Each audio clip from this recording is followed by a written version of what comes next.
ایک سمے کا ذکر ہے، گاؤں میں ایک بوڑھی عورت جس کا نام جاوی تھا رہا کرتی تھی۔ اس کی کوئی اولاد نہیں تھی اور اس کے پتی کو گزرے چند سال ہو چکے تھے۔ وہ بہت غریب تھی، اس کے پاس کھانے کو کچھ نہیں ہوتا تھا۔ کئی دفعہ گاؤں کے لوگ اسے کچھ کھانے کو دے جاتے اور کبھی کبھار وہ خالی پیٹ ہی سو جاتی۔ ایک دن جاوی درخت کے نیچے بیٹھ کے باتیں کر رہی تھی۔ اب پتہ نہیں اور کتنا عرصہ یوں بھوکے پیٹ گزارا کرنا پڑے گا۔ پہلے اولاد کے لیے ترستی تھی اور اب اس عمر میں بھوک سے مر جاؤں گی۔ اتنے میں درخت پر سے ایک ناریل گرتا ہے۔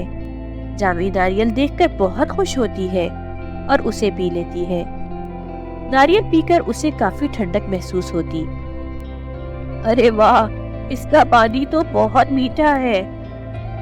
اوپر سے ایک ناریل اور لے لیتی ہوں تو میرا پیٹ بھر جائے گا۔ جاوی لکڑی سے ناریل توڑنے کی کوشش کرتی، پر ناریل کا درخت اونچا ہونے کی وجہ سے اس کا ہاتھ نہیں جاتا۔ تبھی ایک جوان لڑکا جس کا نام دھیرج تھا درخت کے پاس سے گزرتا ہے۔ بیٹا، کیا تم اوپر ناریل توڑنے میں میری مدد کرو گے؟ تم چاہو تو اس میں سے ایک ناریل خود بھی پی سکتے ہو۔ دھیرج اوپر سے 2 ناریل توڑتا اور ایک خود پی جاتا اور ایک جاوی کو دیتا۔ ارے واہ، اس کا پانی تو بہت زیادہ میٹھا ہے۔ ایسا میٹھا پانی تو میں نے کبھی نہیں پیا۔ یہ کہہ کر دھیرج چلا جاتا ہے، پر جاوی کے دماغ میں دھیرج کی بات گھوم رہی تھی۔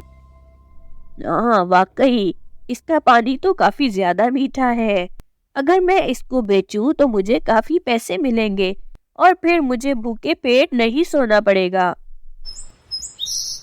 اگلے دن جاوی ناریل توڑنے کی کوشش کرتی، پر اس سے ناریل نہیں ٹوٹتا، اور اتنے میں ایک بار پھر دھیرج وہاں سے گزرتا۔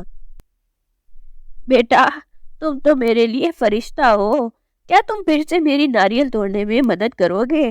لیکن اس بار مجھے ایک نہیں 30 ناریل چاہیے۔ دھیرج غصے میں کہتا ہے، اماں، تم نے مجھے نکما سمجھ رکھا ہے کیا؟ میرا ایک ہی کام رہ گیا ہے کیا تمہارے لیے ناریل توڑنا؟ اور یہ درخت کتنا اونچا ہے، اگر میرا سر پھٹ گیا تو یہی مر جاؤں گا۔ ٹھیک ہے، میں ایک شرط پر ناریل توڑوں گا، 15 میں رکھوں گا اور 15 آپ کو دوں گا۔ ٹھیک ہے بیٹا، تم 15 رکھ لینا۔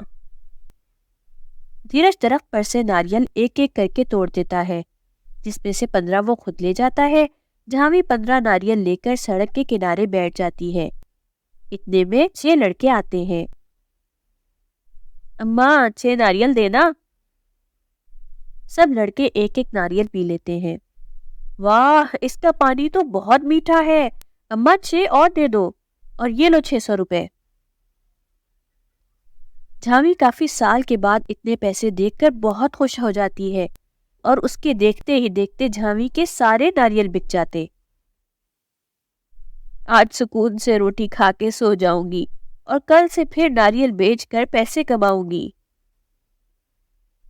یہاں جاوی کے ناریل بک جاتے ہیں اور وہاں دھیرج کے بھی سب ناریل بک جاتے ہیں۔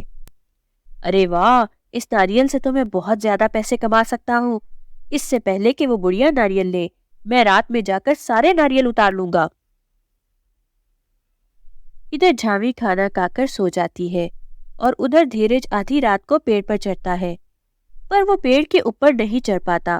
پھر اس نے لکڑی کی مدد سے سارے ناریل توڑ لیے اور گھر لے آیا اور ایک کونے میں رکھ کے سو گیا۔ صبح اٹھتے ہی جاوی درخت کے پاس جاتی تو اسے پہلے سے زمین پر کافی ناریل گرے نظر آتے۔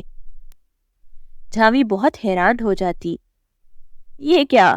کل ہم نے اتنے ناریل توڑے تھے اور آج اس سے بھی زیادہ ناریل زمین پر ہیں۔ جاوی سمجھ گئی تھی کہ یہ کوئی جادوئی ناریل ہیں۔ وہ سب ناریل اٹھا کر بیچنا شروع کر دیتی ہے۔ ادھر صبح اٹھتے ہی دھیرج دیکھتا ہے کہ سارے ناریل پتھر میں بدل گئے ہیں۔ دھیرج کو اپنی غلطی کا احساس ہوتا ہے اور وہ شرمندہ ہوتا ہے۔ دھیرج جاوی کے پاس جاتا ہے۔ اماں، مجھے معاف کر دو، آج سے میں تمہیں ناریل توڑ کے دیا کروں گا۔ ارے نہیں بیٹا، اس کی کوئی ضرورت نہیں، کل رات تیز آندھی آئی تھی تو ڈھیر سارے ناریل زمین پر گر گئے تھے۔ دھیرج اوپر درخت پر دیکھتا ہے تو اس سے کافی سارے ناریل لگے نظر آتے ہیں۔ دھیرج کو سمجھتے دیر نہیں لگتی کہ یہ کوئی جادوئی ناریل ہے اور یہ اس کی مدد کرتا جو ضرورت مند ہوتے۔ دھیرج بنا کچھ کہے ہاتھ جوڑ کر وہاں سے چلا جاتا ہے اور جھامی ناریل بیچ کر کافی سارے پیسے کما لیتی اور اپنے ان پیسوں سے غریب لوگوں کی مدد بھی کرتی ہے۔ تو دوستو، آج کی کہانی سے ہمیں یہ سبق ملتا ہے کہ ہمیں ضرورت مند لوگوں کی مدد کرنی چاہیے اور اپنا فائدہ سوچنے سے پہلے ضرورت مند لوگوں کا فائدہ سوچنا چاہیے۔ اگر کہانی پسند آئے تو چینل کو لائک، شیئر اینڈ سبسکرائب کرنا مت بھولیے گا تاکہ ہم ہر دن آپ کے لیے اسی طرح کی پیاری پیاری کہانیاں بنا سکیں۔